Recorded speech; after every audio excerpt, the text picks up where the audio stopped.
Saludos desde el oeste de la isla de Montreal, esto es de sur a norte, un retrato en pocas palabras de los países hispanoamericanos a partir de las noticias publicadas entre el lunes 27 y el viernes 31 de mayo de 2024. Comenzamos con los países que limitan con el Atlántico Sur. En Argentina, la semana comenzó con la renuncia del jefe de gabinete de la presidencia, Nicolás Posse. El ministro del Interior, Guillermo Francos, asumió el cargo de Posse y ahora su principal labor es fortalecer las alianzas con la oposición dialogante en el poder legislativo y entre los gobernadores de las provincias. Por lo pronto, las leyes propuestas por el gobierno de Javier Milei siguen negociándose en ambas cámaras legislativas. La ministra de Capital Humano, Sandra Petovelo, dijo esta semana que el ejército distribuirá los alimentos que su ministerio se negaba a distribuir, entre ellos casi 1,000 toneladas de leche en polvo que caducarán este mes de julio. Poco antes, el vocero de la presidencia, Manuel Adorni, había insistido que su gobierno no distribuiría los alimentos entre los comedores comunitarios porque se trataba de una reserva contra catástrofes o emergencias.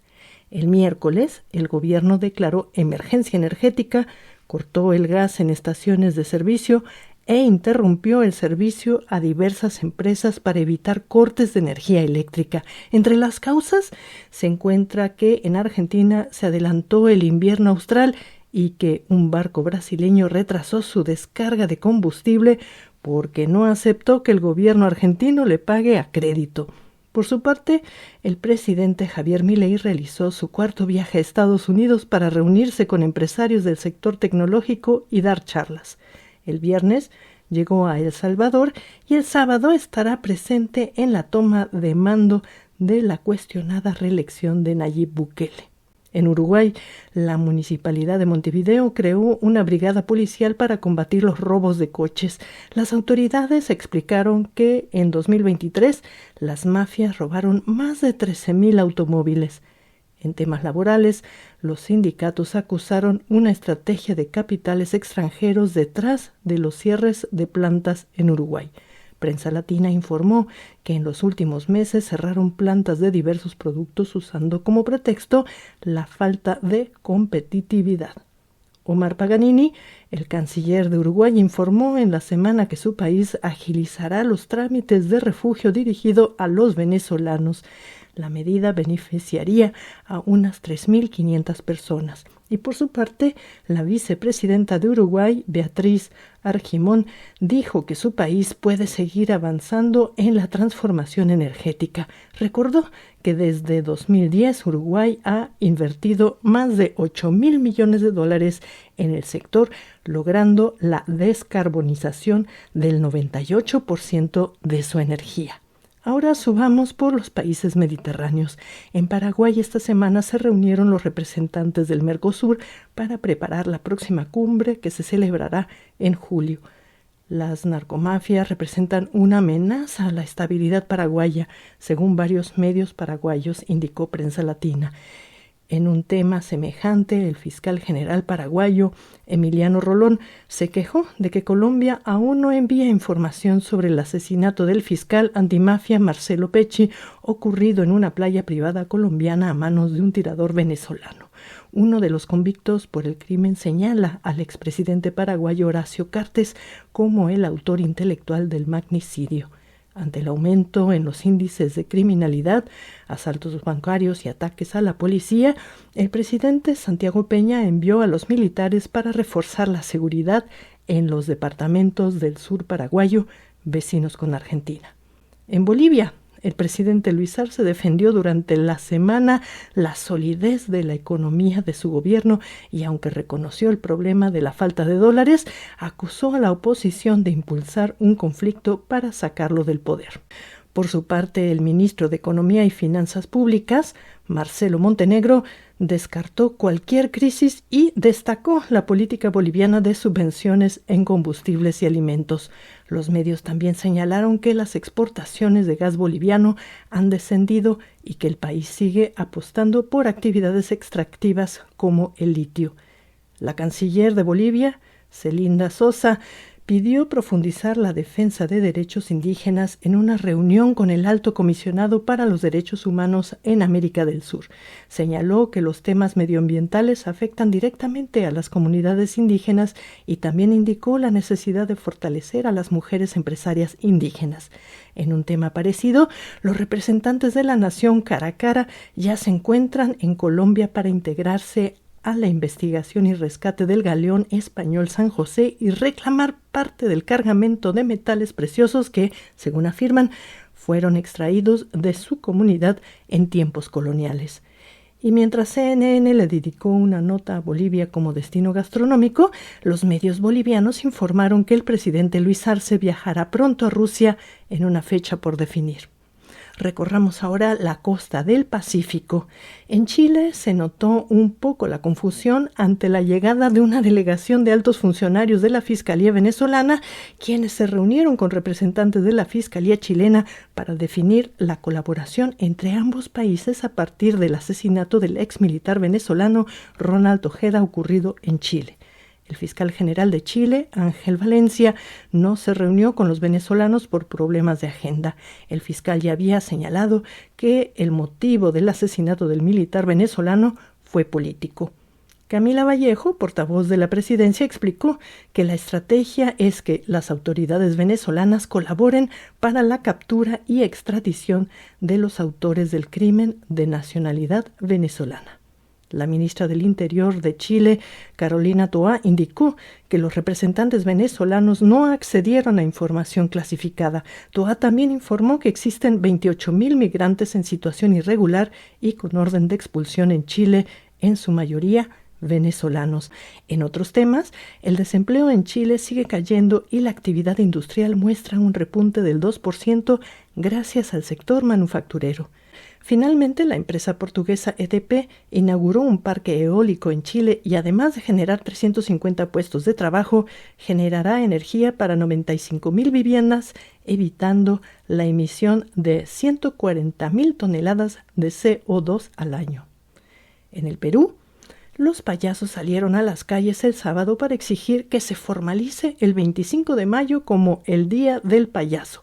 Marcos Chinini, conocido como Chalupa, indicó a AP que en el Perú existe Día del Abogado y Día del Ceviche y ahora exigen Día del Payaso para acceder a recursos del Estado y, quién sabe, algún día tener un centro de estudios de este arte histriónico. En la política, la Fiscalía peruana denunció constitucionalmente ante el Congreso a la presidenta Dina Boluarte por recibir joyas y relojes a cambio de favores presupuestales. El Congreso también recibió la denuncia de un ciudadano contra la Fiscalía por investigar a la presidenta. En otro caso, la Fiscalía pidió prisión preventiva contra Keiko Fujimori en un caso de corrupción y lavado de activos. Fujimori es la lideresa de Fuerza Popular, agrupación política con mayoría en el Congreso, acusada por la Fiscalía de ser creada con fines criminales. Recordemos que el expresidente Alberto Fujimori, que goza de libertad anticipada gracias a este gobierno, había asegurado que Dina Boluarte se quedaría en el cargo hasta el 2026. El miércoles, grupos indígenas de la Amazonía peruana llevaban más de 10 días de paro.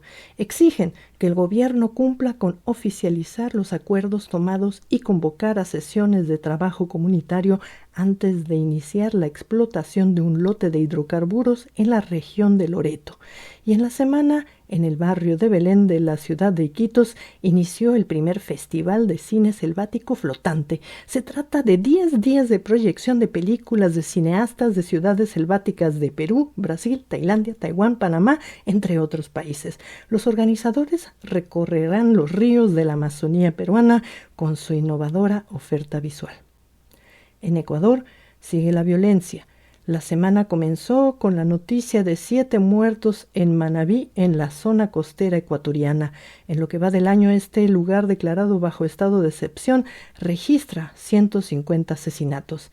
El viceministro de Gobierno ecuatoriano, Esteban Torres, rechazó las afirmaciones de Human Rights Watch que acusa al gobierno ecuatoriano de no evitar abusos y violaciones a los derechos humanos por parte de las fuerzas del orden ecuatorianas. Torres acusó a esta organización de ser una fachada de George Soros y sus planes de desestabilizar al mundo. La vicepresidenta Verónica Abad no asistirá como testigo a la causa que se le sigue a su hijo por tráfico de influencias. Ella se encuentra en Israel como embajadora extraordinaria y plenipotenciaria en Tel Aviv y colaboradora para la paz. La vicepresidenta dijo que no le enviaron notificación a Israel. Por otro lado, los medios ecuatorianos informaron sobre los esfuerzos que realiza el presidente Daniel Noboa para evitar que Abad asuma la presidencia cuando él se postule a la reelección en las elecciones presidenciales de febrero de 2025. Al final de la semana, los medios indicaron que las fuerzas del orden ecuatorianas detuvieron a más de 200 personas por presuntamente estar vinculadas a diversos crímenes. Y llegamos al norte amazónico. Sobre Venezuela, la Unión Europea lamentó la decisión de la autoridad electoral venezolana de no invitar a observadores europeos para las próximas elecciones.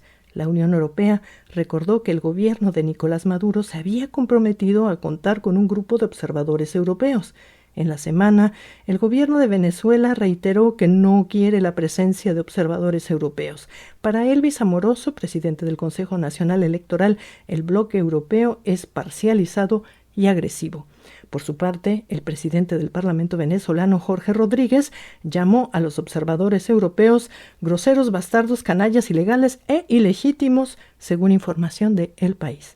Y cuando Estados Unidos pidió al gobierno de Venezuela reconsiderar su postura al respecto de los observadores europeos, el portavoz del gobierno manifestó que Venezuela no recibe instrucciones de nadie. Recordemos que Venezuela firmó los acuerdos de Barbados comprometiéndose a invitar a observadores europeos para las elecciones de este 28 de julio.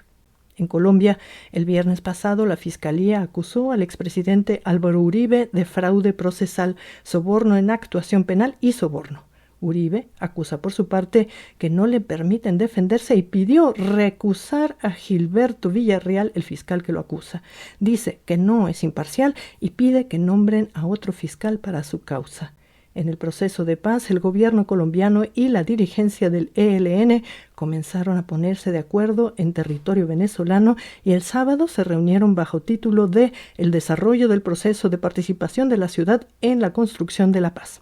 Por su parte, el canciller colombiano Luis Gilberto Murillo asistió al 11º diálogo de alto nivel Colombia-Estados Unidos el 28 y 29 de mayo.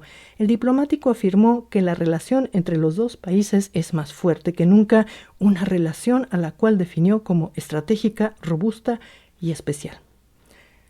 Ante la crisis de las entidades prestadoras de servicios de salud, el presidente Gustavo Petro aseguró que no está destruyendo el sistema de salud de su país, sino que este adolece de un problema sistémico. Esta semana, Sura, una de las más grandes prestadoras de servicios, solicitó salir del sistema de seguridad social. Sin embargo, el gobierno afirmó que sigue realizando transferencias. Según Gustavo Petro, en lo que va del año, Sura recibió $910 millones. Finalmente, quedaron prohibidas las corridas de toros en Colombia. La decisión fue tomada por el Congreso y ahora el gobierno tiene hasta 3 años para la reconversión económica de todos los que vivían de la tauromaquia. Ahora pasamos por Centroamérica y el Caribe. En Panamá, el presidente Laurentino Cortizo inauguró Nuevo Cartí en la costa caribeña. Se trata de un nuevo barrio para una comunidad indígena de 1.200 personas cuya pequeña isla está hundiéndose por efectos del cambio climático. Cortizo acusó a los países desarrollados por la crisis climática en el mundo y señaló la importancia con cumplir los acuerdos de París. Mientras tanto, la autoridad del Canal de Panamá anunció que, ante el aumento de las lluvias, a partir del jueves comenzaron a circular por el canal embarcaciones de mayor calado y a partir del 1 de junio más embarcaciones transitarán del Pacífico al Atlántico. Infobae recordó que por el Canal de Panamá transita el 3% del comercio global. En Costa Rica, el gobierno despidió al director del Instituto Costarricense de Electricidad por colocar al país en estado de vulnerabilidad energética. Si bien no llegaron los apagones programados gracias a las lluvias, el gobierno de Rodrigo Chávez consideró que, de haber tenido las reservas suficientes, pudieron ahorrarse el susto. Y en un problema de conflicto de intereses, el gerente de telecomunicaciones del mismo organismo de electricidad también tuvo que renunciar al difundirse imágenes donde se le ve asistiendo a una fiesta convocada por una empresa proveedora. En Cuba, los empresarios privados podrán utilizar los sistemas de pagos estadounidenses para sus transacciones comerciales. Los empresarios privados cubanos también podrán importar bienes, equipos y alimentos. El anuncio lo realizaron las autoridades estadounidenses el martes 28. Al respecto, el jueves 30, el vocero oficial Granma informó que el presidente cubano Miguel Díaz-Canel consideró que se trata de una medida restringida y limitada y que no toca el cuerpo fundamental del bloqueo. También sugirió que es una medida que busca dividir al pueblo cubano. República Dominicana. El presidente reelecto Luis Abinader viajó a Portugal y se reunió con su par portugués Marcelo Rebelo de Sousa para fortalecer las relaciones diplomáticas entre ambos países. Por otro lado, una diputada oficialista terminó en prisión acusada de lavado de activos. Ella y su esposo lavaron alrededor de $75 millones provenientes del narcotráfico. En Honduras, las autoridades encontraron fosas clandestinas con los restos de presuntas víctimas de la violencia entre pandillas. Deutsche Welle recordó que Honduras es uno de los países más violentos de Centroamérica. El Programa de las Naciones Unidas para el Desarrollo y la Unión Europea firmaron un acuerdo de más de 10 millones de euros para garantizar que las elecciones presidenciales del 2025 sean transparentes y pacíficas. El canciller hondureño Eduardo Enrique Reina confirmó que este sábado 1 de junio la presidenta Xiomara Castro estará presente en la toma de gobierno del reelecto presidente de El Salvador, Nayib Bukele. El jueves, ante un caso de corrupción que bordea los $800 millones, la mandataria hondureña Xiomara Castro ordenó la intervención del Instituto de la Propiedad, máxima autoridad en el tema de la propiedad en Honduras. En Nicaragua, un ex magistrado de la Corte afirmó que el gobierno de Daniel Ortega expropió sus propiedades y las de su familia en un caso de venganza política. Por otro lado, el gobierno de Daniel Ortega declaró traidor a la patria al general Humberto Ortega y anuló una medalla que otorgó en 1992 al entonces agregado militar estadounidense. Daniel Ortega no le respondió a los medios por qué esperó 32 años para realizar esta acusación, pero dijo que su hermano Humberto tenía entregada su alma al diablo. Recordemos que la semana pasada el general Humberto Ortega se había referido a la presidencia de su hermano Daniel como dictatorial. El gobierno de El Salvador desplegó 3,000 soldados para el combate contra las pandillas en zonas populosas del centro del país. El nuevo Congreso, con abrumadora mayoría oficialista, decidió archivar la creación de una ley de reparaciones civiles para las víctimas de la guerra que azotó al país entre 1982 y 1990. Para los congresistas, el tema ha perdido vigencia, según informó Deutsche Welle. Para la diputada opositora Claudia Ortiz, los familiares de los 75,000 muertos y 8,000 desaparecidos merecen verdad, justicia y reparación. Denuncian la detención de 11 niños en el occidente salvadoreño dentro de la política de excepción en la lucha contra las pandillas criminales. Uno de los padres de los niños dijo que las fuerzas del orden entraron por la fuerza a su casa y se llevaron a su hijo sin decirle nada. Y en medio de ataques contra la libertad de expresión y la inconstitucionalidad de su reelección, el sábado, Nayib Bukele asumirá un nuevo mandato como presidente de El Salvador, un país donde la Constitución prohíbe la reelección. En Guatemala, la Corte de Constitucionalidad evitó pronunciarse en la disputa que sostienen la fiscal general Consuelo Porras y el presidente Bernardo Arévalo. Continúa el juicio contra la exfiscal anticorrupción Virginia La Parra luego de que ésta filtrara datos y acusara a algunos jueces por actos de corrupción. Finalmente, la ONU pidió al gobierno de Guatemala hacer algo más para prevenir que los niños sean captados por bandas criminales como las maras. El Comité de las Naciones Unidas para los Derechos de los Niños y las Niñas está preocupado por los altísimos niveles de violencia que rodean a las criaturas. Y llegamos al norte. En México esta semana se vivió un récord de calor en la Ciudad de México con 34.7 grados centígrados. Ya van 61 muertes asociadas a las altas temperaturas. En el tema electoral, los medios informaron que más de 1.300 observadores llegarán a México para supervisar las elecciones de este 2 de junio. Se trata de los miembros de la Conferencia Permanente de Partidos Políticos de América Latina y el Caribe, así como observadores de la Organización de Estados Americanos, la Alianza Global de Jóvenes Políticos y la Embajada de Estados Unidos, entre otros. Y al comenzar la semana, Rosa Isela Rodríguez, secretaria de Seguridad y Protección Ciudadana, confirmó que fueron 22 los candidatos asesinados en esta campaña electoral y no 34, como dicen que informaron algunos medios de comunicación.